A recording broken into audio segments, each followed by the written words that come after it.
Darkest moment of my life. Like many people, I had a difficult time with the faith in college. I I think my story is a little bit interesting though in the sense that or at least a little bit atypical maybe in that I entered college as a very devout Catholic and even went to a very devoutly Catholic school. I went to Benedictine College. I was there 2008 to 2012. And when I was there, I started to wrestle though with my faith in a way that I'd never really wrestled with it before. And I got it in my head. I remember being young and self conscious about the fact that I was a devout Catholic, that I was convicted that the Catholic Church was true, and I was living my life in with struggles, but generally in accord with it. I had always been a little bit of a bookish person, and I got in my head that I needed to somehow prove in a way that was absolutely beyond any doubt that the church was true. And in order to do that, I had to get rid of all of my biases, and I had to experience everything that there was to experience in the world. And so I made a decision early in my college career to reject my faith, kind of wholesale, and start over. To say that I wanted to have every experience that I could have to try and see reality from all kinds of different angles.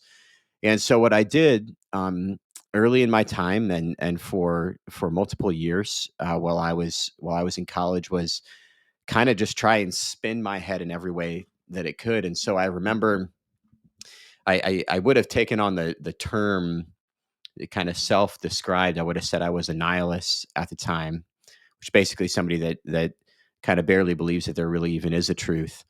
And I started experimenting in everything that I could possibly experiment with. So I I not only in the way that college students typically experiment in terms of my moral life, but also when it comes to my beliefs about God. And so I started doing a lot of things. I remember multiple times those years reading through the Quran and visiting a lot of mosques, and I kind of just thought, well, why not? I'll just worship with the Muslims for a while. And then I remember reading through a lot of Hindu scriptures and taking on even a kind of Hindu mentor that walked with me for a time and experimenting with Buddhism and so on and so forth over that period of time. And as that process continued over the course of college, I um I remember just getting more and more and more and more confused with uh, what could how I was supposed to come at God, how I was supposed to relate to Him, um, how anyone could possibly believe, or sort of um, not how anyone could possibly believe, but how I could possibly have kind of irrefutable confidence in my belief.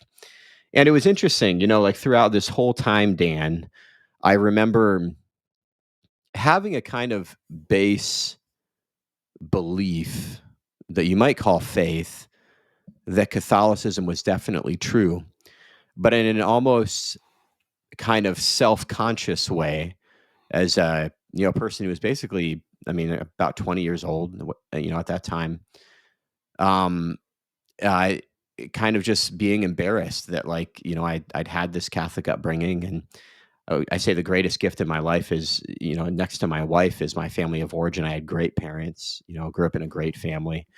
Um, but I kind of committed myself to just spin my head in any time that I could possibly spin it. And I remember eventually when I think of dark moments, I don't know what I could say, what the very darkest moment in my life was, but among the darkest is I remember being a junior in college, and this had been going on for a while at this point.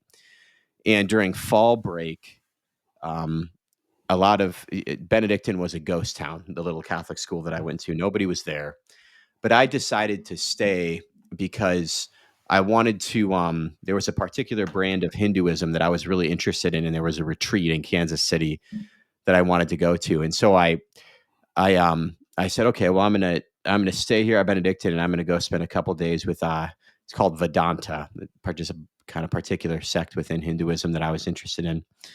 Went to that retreat, but then I said, you know what? But I want to keep the experimentation going. So I remember going from the retreat and then spending a few hours in a mosque. The retreat was like a Wednesday night, a Thursday, and a Friday, and then I went and I prayed with the Muslims on a Friday.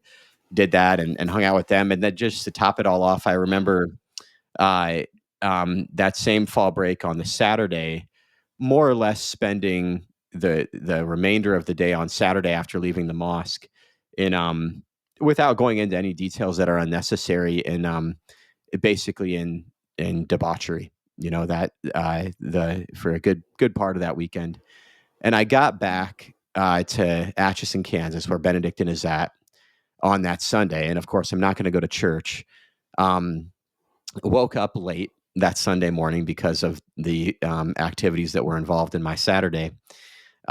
Blistering headache and just trying to remember. I was like, okay, yeah, like I was kind of like doing the Hindu thing on Thursday and Friday, and then Saturday Muslim stuff, and then like basically a complete pagan, and here we are, and just thinking that like there was there was no there was kind of no hope for me to come back. Like I made a lot of mistakes, and that I would forever be wrapped in perpetual doubt about the faith, you know.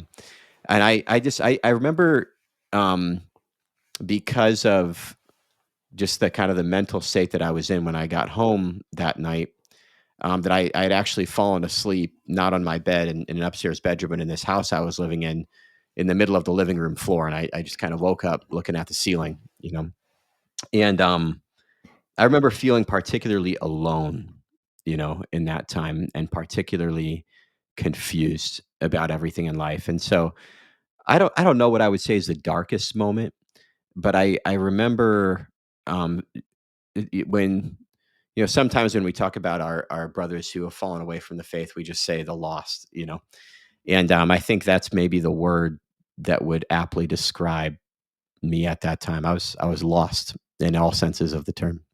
So, before you move into how you came out of that, I mean, this is now you're um, leading a Catholic ministry for Yeah. men, doing amazing things to help men grow in their faith. Certainly, you've had a conversion yourself. Before you get into that, who were your heroes at that time?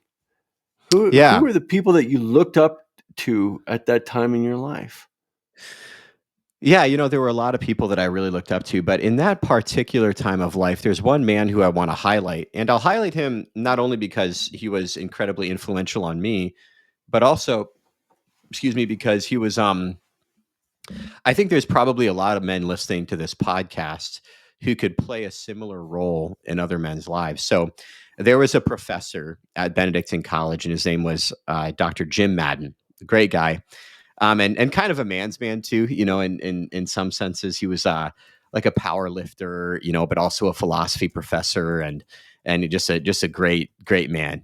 Still teaches at Benedictine to this day. I haven't talked to him in a year or two, but extraordinary guy. And he was just a guy who, um, for those who know Benedictine, it's a deeply Catholic school. And I remember when I, for a period of time, stopped practicing, that I was kind of some of my relationships were pretty difficult at the time.